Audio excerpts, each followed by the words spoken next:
The following is an exclusive presentation of News Radio KMAN, your home for K-State athletics. It's game time.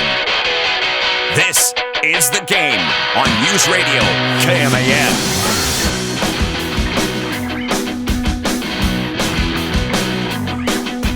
Troy, remember last week we talked a little bit about expectations on what K-State could potentially do in its Fayetteville Regional, like hoping, they don't go 0-2, get a win, you'll take it. Right. Reminds me of that scene in Major League when Roger Dorn is like, look at my contract.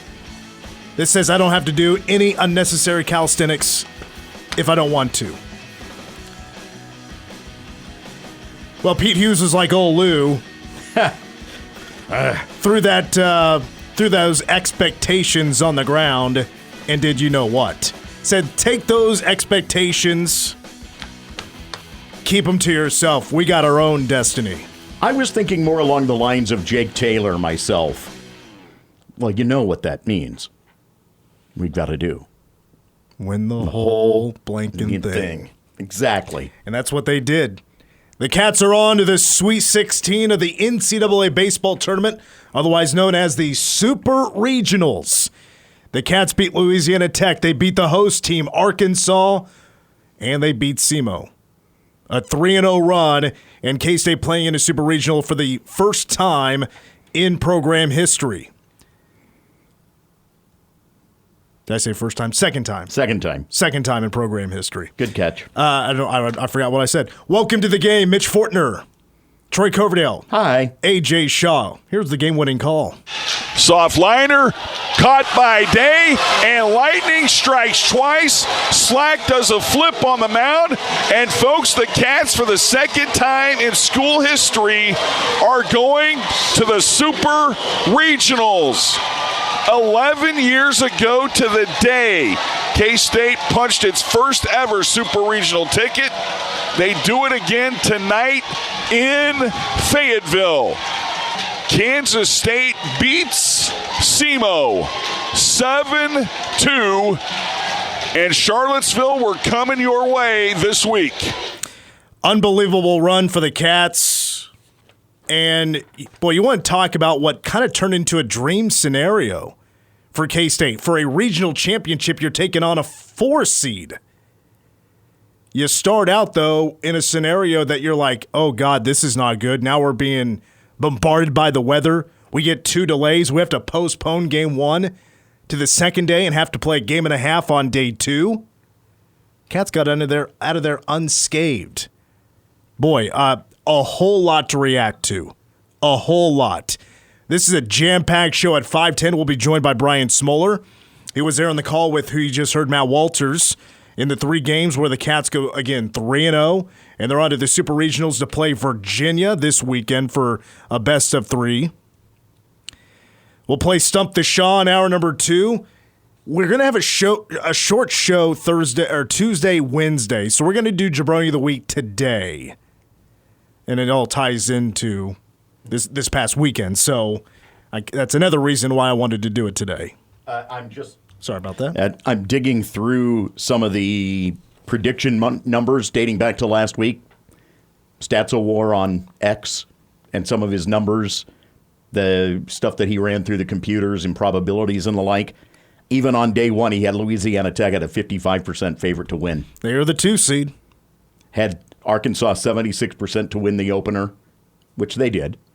But K-State kind of upended that 55% right out of the box. Right away. The 2 runs, top of the first, yeah. It was, that was K-State's game from the get-go.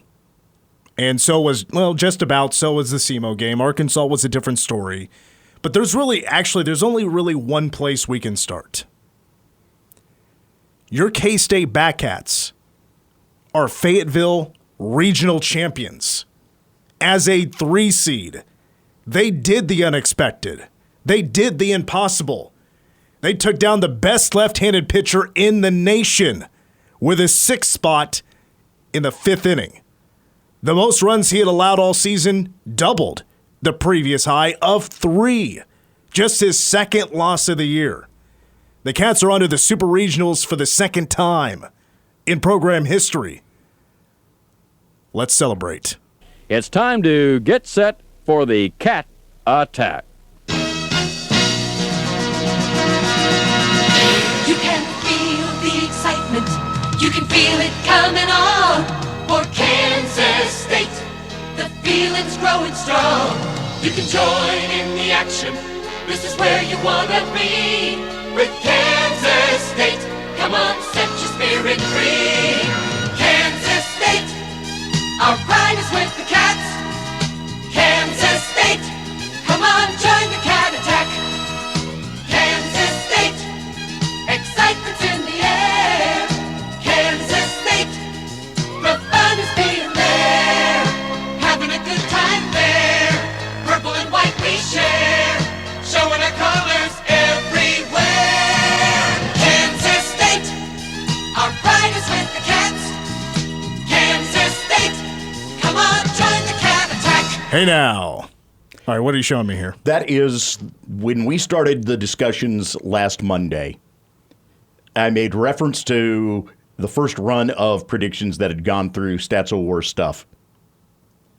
He had Arkansas 55% chance to win, K-State's chance to win the regional 17%. Honestly, was there a lot of people out there that gave K-State a 17% chance of winning? Arkansas just looked too daunting. Getting game one, great. Game two, night game, Baum Walker Stadium, in what may be the best college baseball environment in the nation. And you're also up against the best left-handed pitcher in the nation. Mm-hmm. K-State has struggled all season long against lefties. I think heading into that game, they were batting under 220 against lefties. Pretty rough. Yep. Rough stuff. Yeah, no, on paper, this did not look like it was going to be a good day for K-State. Give credit to Jackson Wentworth, who kept that game scoreless heading into the fifth inning. He gives up a couple, but his offense responding with a 6-run fifth inning. Kalen Culpepper, a 3-run homer, and that blew it open. String of hits, string of moments leading up to that home run. I mean, there's so many things to look at. I mean, so many things statistically, individually, team-wise. You could break it all down, and we could easily do just an hour, this whole first hour, of just looking like stat by stat, game by game, and painting the picture of how this all broke down, how K-State got to a regional championship. Everything, though, to me, it gravitates around the Arkansas game, which it's one of the biggest wins in program history.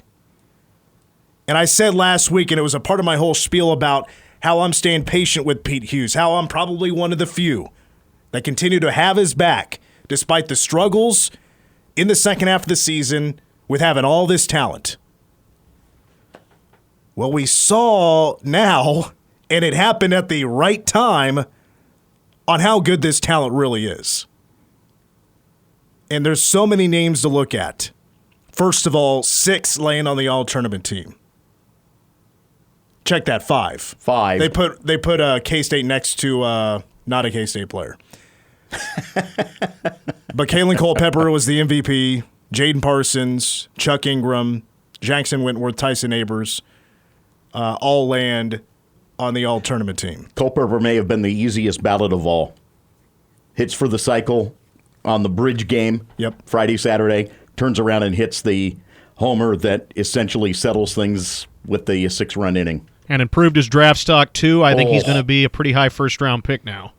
Yeah, he's been mentioned first round. There's no doubt about that. Well, he was like Felix Ndike-Uzama 2 NFL drafts ago, where he's teetering that first, second round line. Yeah.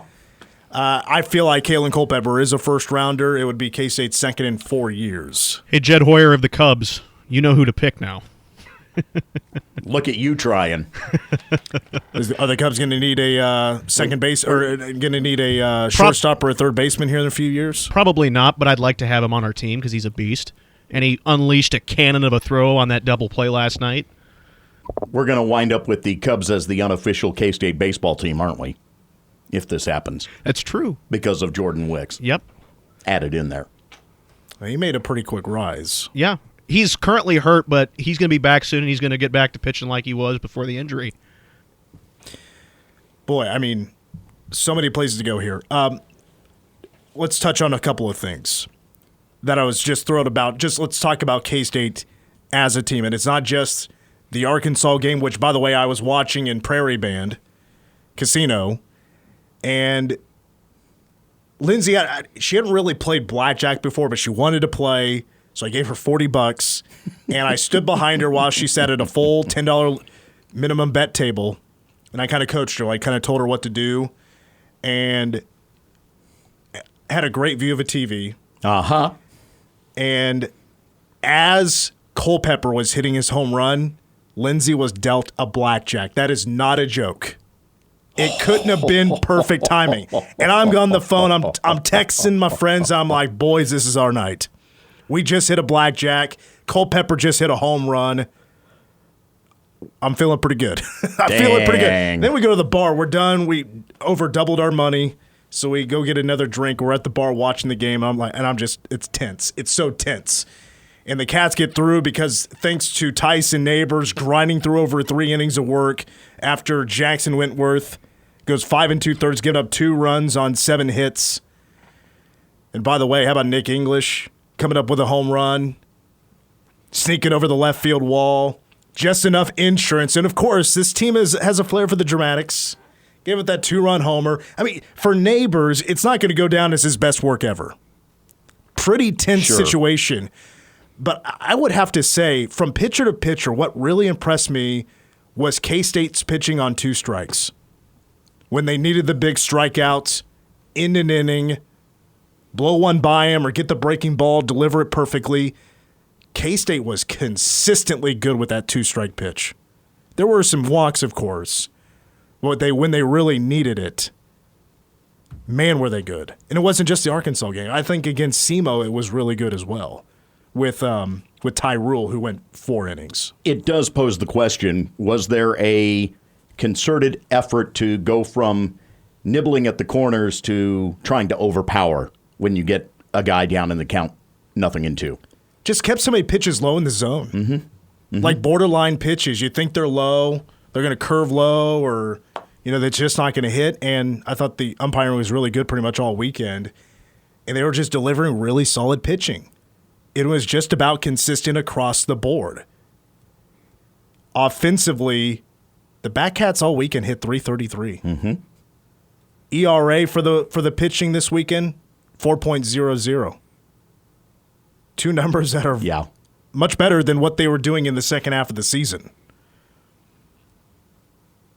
Shout out to Ty Rule, and especially in that SEMO game, he pitched to start the game, and he had missed 2 months because of an injury. And Pete Hughes told us last week before they traveled to Fayetteville that he had been looking recently in some bullpens. I don't know how many pitches he threw in those bullpens, but it's typically you're going, 6 or 7 minutes, just pitching. And he looked good. I was like, that's great news. If Ty Rule can show in his regional that he can put up some innings, what an amazing sign that is. Well, he goes over 4 innings, and he had a no-hitter going into the 5th.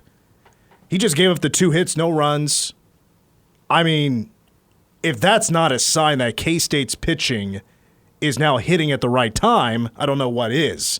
Especially when the last time he was out there, it was just, it was a little rough against, I believe, BYU was his last outing.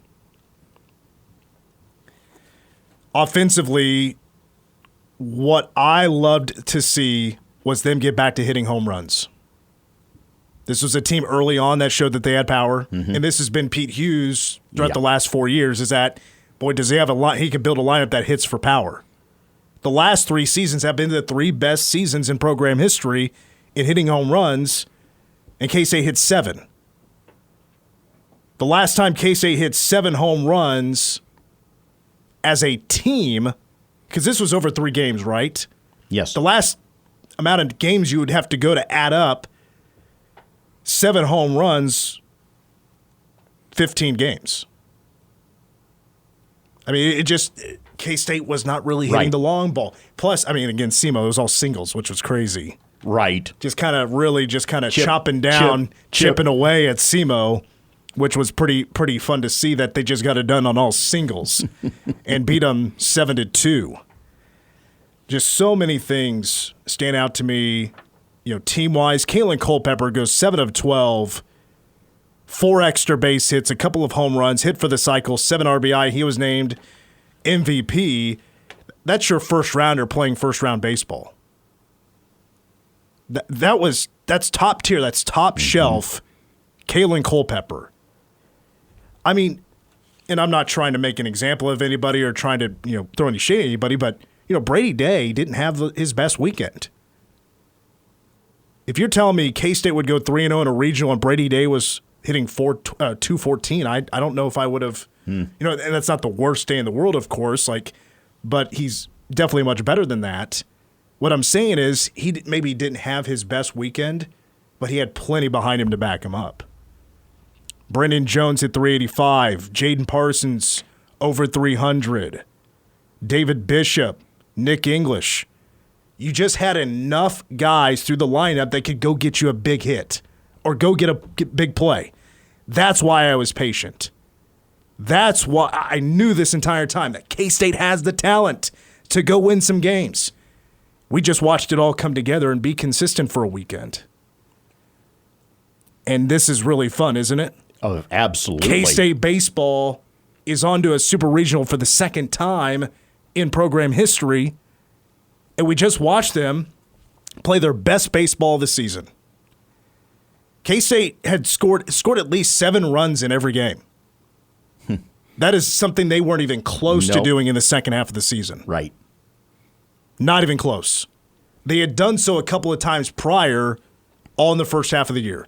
Against, like Holy Cross, I think, was in there. UMass Lowell was in there in some of those streaks of at least 7 runs in 3 straight games.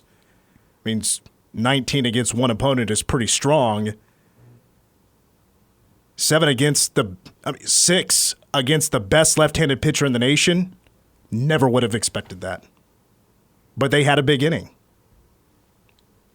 You know what was nice yesterday afternoon?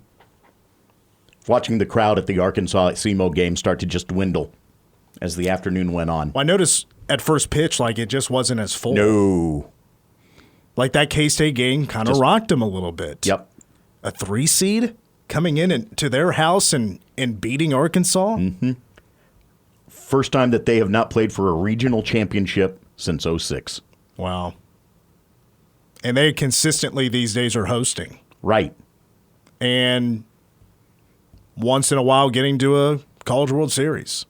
They were literally a fly ball away from winning a national championship 6 years ago. Man. Saw that show up in the timeline this weekend, and I'm like, oh, that's just painful. Did you see any? Did you see any of the beer hats that I was talking about? I did not. The beer mug hats when they load the bases at Baum-Walker Stadium, they throw on the beer hats. I looked it up. They have a store there out by the stadium, I guess, that sell those hats. Only $5 a piece. Matt didn't get you one, huh? No, I don't think so. Okay. I've seen him here, but he's super busy trying to get back to all the radio stuff and, of course, getting planned for Charlottesville. It's a quick turnaround. We're going to, of course, continue to talk about K-State's regional championship, including when we come back. I want to call somebody out individually because I thought this person's performance, if you were to compare it to anybody's, was the biggest difference maker of the weekend. And that's coming up next. You're listening to The Game.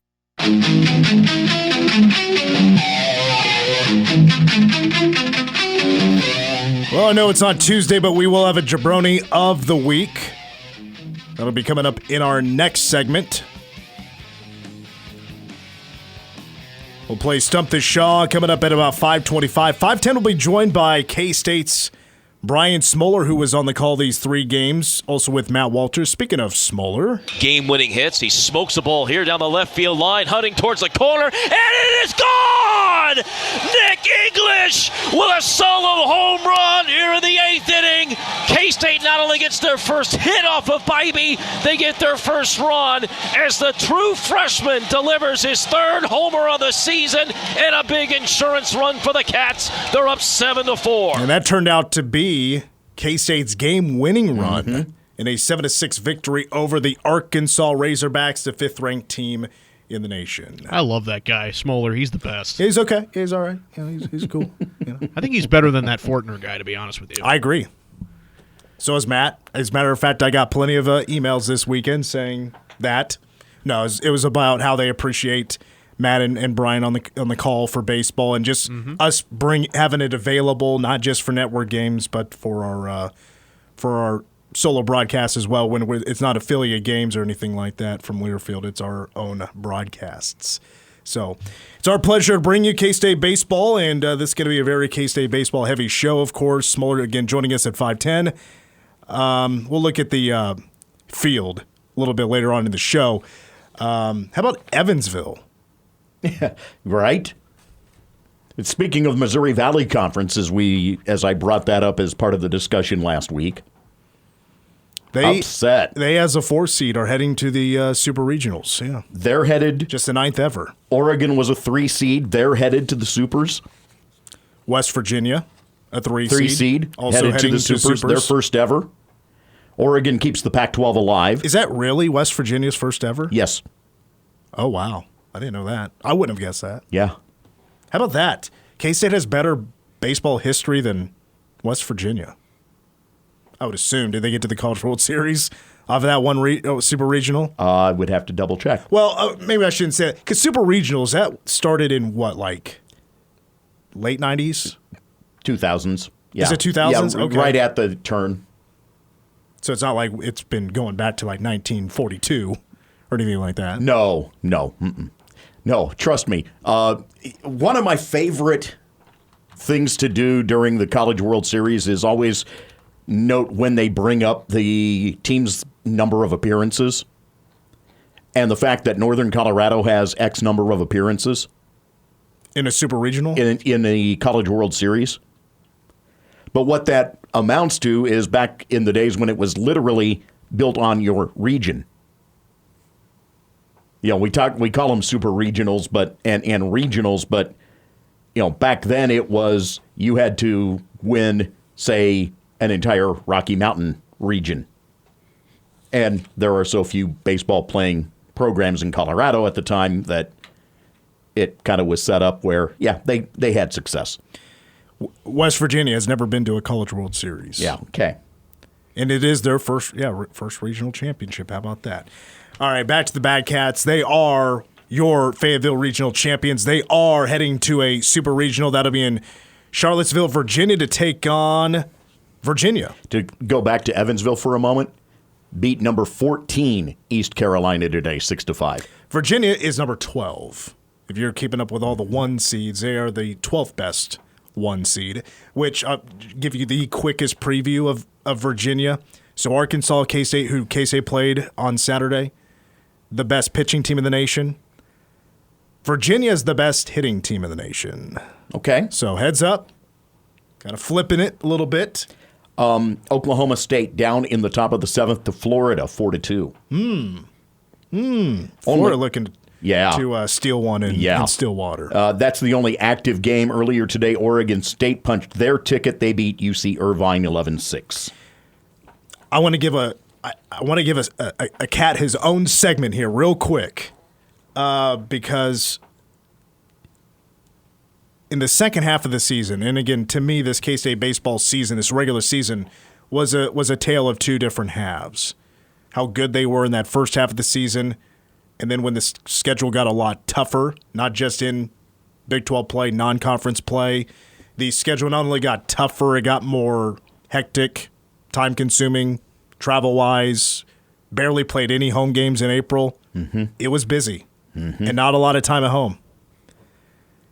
There was one player in particular that probably took the most heat of anybody because just the overall struggles. Chuck Ingram, and I hated every time I threw it out there, but it just had to be said because it was a microcosm of K-State's offense just not getting a lot of success. And Chuck Ingram, the second half of the year, was batting under 140. I think Chuck Ingram is back. And we got Chuck Ingram we expected all season in this regional. in the 3 games, he actually had K-State's best batting average. 636. 7 for 11. Scored 5 runs. He hit a couple of home runs in the Louisiana Tech game. 6 RBI, 1 walk. On-base percentage was .615. No errors. That was such a difference maker for this team. Where Chuck, he got buried in the bottom of the lineup. So many games he just didn't get any hits, was not getting on base. It was a poor second half of the season. Completely different story. So there's your microcosm now for K-State baseball. But it's a good one. Because we saw K-State's both sides of the game come together for its best baseball of the season. And Chuck Ingram was a major part of that. He was not the tournament MVP, but quite honestly, he wasn't that far behind. Right. He was not that far behind. He was just a couple of stats off of Kalen Culpepper. What Kalen did was hit for the cycle. That's a big deal. He's just the 4th cat to ever do it. He's the first in 10 years when Ross Kivett hit for the cycle against Nebraska in March of 2014. It's a pretty rare thing to do. He capped it off with a home run, but Chuck hit 2 home runs in that game, and his first at-bat was a home run. He got the offensive success for K-State. He was a big part of that getting kick-started in that Louisiana Tech game. If Chuck is playing well and continues to do so in this super regional, anything can happen. That's how important he is. Because when he was brought in, he was looked to do just that. Be one of the best hitters in the lineup. It's more insurance for the lineup where he was at one point so hot. He actually, take that back. He hit a bit of a slump. And so what did coach do? He had him lead off. Turned him around. Mm-hmm. It got to the point where he just couldn't catch fire. And it's like, what are we supposed to do now with this veteran that just isn't hitting no matter where we put him in the lineup? He fell all the way from 1 to 9. Mm-hmm. And now he batted 6th in that SEMO game and continued to get some hits. I was like, finally he catches fire. Finally, he's coming through for K-State.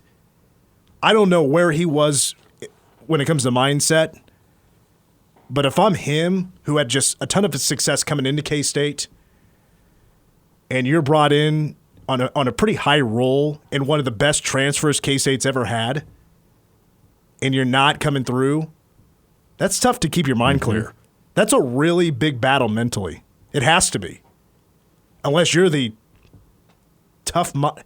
if you're one of the toughest mentally checked in guys that you've ever heard of, it's kind of weigh on you a little bit. That's a tough one to battle through. Chuck Ingram did. I'm super proud of Chuck Ingram to come through and play his best baseball in a long time. I pulled some numbers earlier because, again, he hit under 140 for the last second half of the season. He batted 636 in this regional. He had 7 hits in the regional. He didn't have 7 hits until his 15th game. Well, over the last 15 games he played in the regular season, totaled 7 hits. That's just crazy to me, because and you're facing a good team every time. SEMO was super impressive, and nobody feel bad about SEMO if you're outside of this K-State fan base and you're rooting for SEMO to get the win and be a 4 seed, potentially playing for a super regional today against K-State, playing that 7th game. Listen, they got their win over Arkansas. That's their biggest win in program history ever. They just played for a regional championship for the first time ever. They made their history. Right. K-State had bigger plans in mind, and they weren't going to let SEMO get in the way, but I thought SEMO's pitching was very, very impressive. But listen, there's a lot of numbers you could look at and say, wow, that was a huge part of K-State getting to where they got to, which was a regional championship. I look at Chuck Ingram hitting 363, and I think that's the biggest achievement this weekend. That, to me, other than the actual regional championship, the individual achievements, Chuck Ingram gets the trophy there. because what a bounce back he had these 3 days in Fayetteville. Let's take a break, and when we come back, Jabroni of the Week is next. Know your role and shut your mouth, you jabroni! You jabronis hit the jackpot! That Hollywood blonde jabroni, Hulk Hogan. Ow! Is this jabroni's name? Jabroni of the Week. All right, take two. By the way, Oklahoma softball just lost. Yeah, Florida. To Florida. Hit 4 homers. Shout out to inside the park home run, right? One of them, yeah. I think they went back-to-back at one point. So now Oklahoma 1 loss away from being donezo. How about Canada from Topeka High still pitching well for Stanford? Oh, she's monster. Really good. I remember because she stopped playing basketball, but for Hannah Alexander was just an absolute force. I mean, beginning her freshman year was just absolutely incredible. I think she stopped playing her junior year and just focused on softball, but also incredibly smart kid as well, obviously going to Stanford. All right, 3 dishonorable mentions will culminate with my Jabroni of the Week. My first dishonorable mention, I'm going to give it to Texas baseball. Man, the Raging Cajuns yesterday hit a home run. The guy had a sweet bat flip, but also Texas in their cleats, like on the sole of their cleats. It had the Texas emblem, and around it it said the University of Texas at Omaha. They didn't get out of the regional. They became the first Big 12 team eliminated. And now I think Texas officially done with the Big 12. That would be correct, now? yes. Good. All right, my next dishonorable mention. I'm going to give it to the Oakland A's. You may have caught this last week. What a crazy. This is really more of a shout out to a particular player. So the A's were playing the Rays in Tampa. And the A's batter, whoever it was about to hit a home run to take a 5-3 lead. But Jose Siri, with a fantastic leap, it's a high fence out there, robbed the home run. That was top of the 9th inning. Then bottom of the 9th inning, walk-off home run from the same player. Beautiful. My last dishonorable mention is going to go to Bakersfield Christian baseball. A little bit of an show in this regional championship game between Bakersfield and St. John Bosco. So it is St. John Bosco. They got the bases loaded. It's a tie ball game, 2 outs. Bakersfield Christian trying to get out of this. Pitcher comes set, shakes that elbow a little bit. Ooh. Called for a balk. Oh. Called for a balk. As it wasn't soon as much. you said shake the elbow, I'm like, oh no. Never came truly set. Oh. Like he comes set, gets his grip, but he's kind of moving the right elbow around just a little bit, kind of doing like a little shimmy.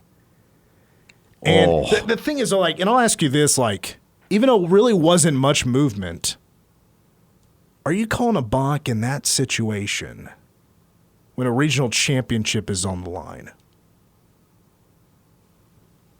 Yeah, that's pretty freaking bold.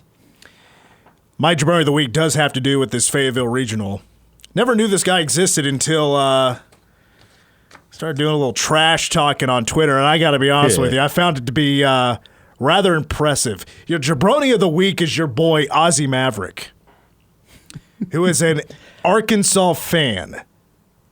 And he basically had to give every, thought he had about the entire series and the entire, the Fayetteville Regional on Twitter. This was after the loss Arkansas suffered to K-State. Kansas State's bullpen is done. We out-hit them 13-5. This is not over with. It's a disappointing game. I really can't believe what happened to Hagen Smith. Second year in a row, though, got the business in the postseason. But that Kansas State team is not any good. They don't pass the eye test. Yeah, they beat us. They're not going to win this series. Uh-oh. I like the end because he's doing this video as he's leaving the stadium. He's like kind of navigating through people as everybody's leaving. So the next day, he decides to double down. He tries to claim that he was being accosted by a K-State fan. Yeah, I cut that part out of it because he's cussing and stuff, so I cut it out. But yeah, things that didn't happen for 500, Alex. So, and then the next day, he's walking out of a Walmart, or as he calls it, an undisclosed location, and gives a shout out to the state of Kansas. Shout out Kansas being the most worthless state in the union. Oh, boy. Shout out them knowing they actually have a baseball program coming out of the woodwork. So this is my objective take. Kansas sucks. They really, really sucks. Kansas sucks. They really, really suck. Hey! Listen, I'm on the blackjack table, baby. I'm doubling down. I'm going to turn your smile into a frown because every one of you are a bunch of clowns. And in your early celebrations, you will drown. Arkansas gonna come back and beat you. I mean, this guy's a complete stooge, but it's kind of funny.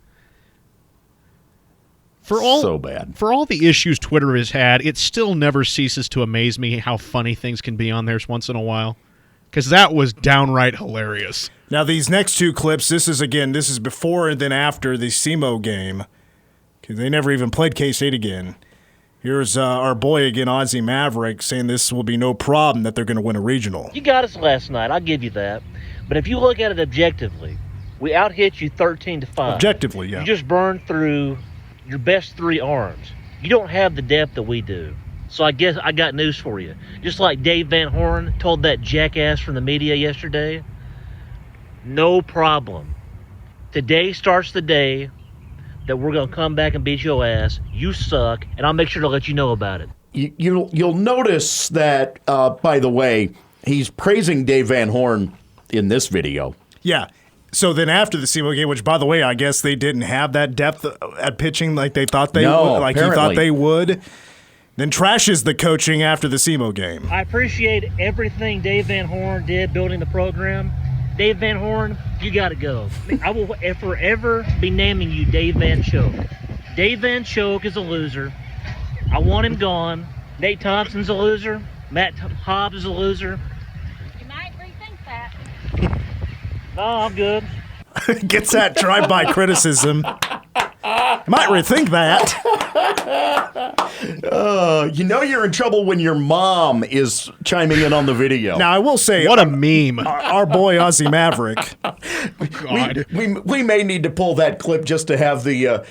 You might rethink that. Yeah, you might rethink that just to keep that as a hot button. Okay, Yes. so... But the thing is, like, even during the SEMO game, he's starting to wear it, right? He's he's realizing after talking all this trash, K-State Twitter is the best in response to this kind of thing. Mm-hmm. And so, of course, they definitely got their 2 cents in. SEMO, I don't know if they really have a Twitter fan base. I didn't really notice any of that, if they were getting after him as well. But he's like, listen, I was wrong. You come after me. But the real jabroni part about this is Arkansas fans do not like him. Because I remember seeing some pictures and video heading in that SEMO game. They're like, oh, God, look who just showed up. Not this clown. Nice. It's like Arkansas doesn't accept him as a member of their fan base. So, in other words, K-Staters were not all that far off in basically feeling he was a jabroni. Good. Good to know. I mean, this could be a scapegoat of theirs. Yeah, probably. Blame it on him. Now, he is Jabroni of the Week, but I will say he did own up to the mistakes in his predictions. I figured he was going to dump out of that account, that we would find this account does not exist. Smoldering today. I did find his stuff to be a little bit funny. Unless Arkansas was winning, then it wouldn't have been nearly as entertaining. There was even a video that he sang a song. It was like Swallowing Crow type of song. Man. Shout out to K-State, shout out to SEMO. I couldn't listen past 5 seconds. Sure. It was pretty bad. So our boy, Ozzie Maverick, Arkansas fan, is our Jabroni of the Week. At number 2, we're going to lead off with Brian Smoller. Give us his 2 cents on the Cats winning a regional, being there in person, calling the action, get his reaction, all that. Stump the Shaw at 5:25. Ask us anything, wrapping up the show.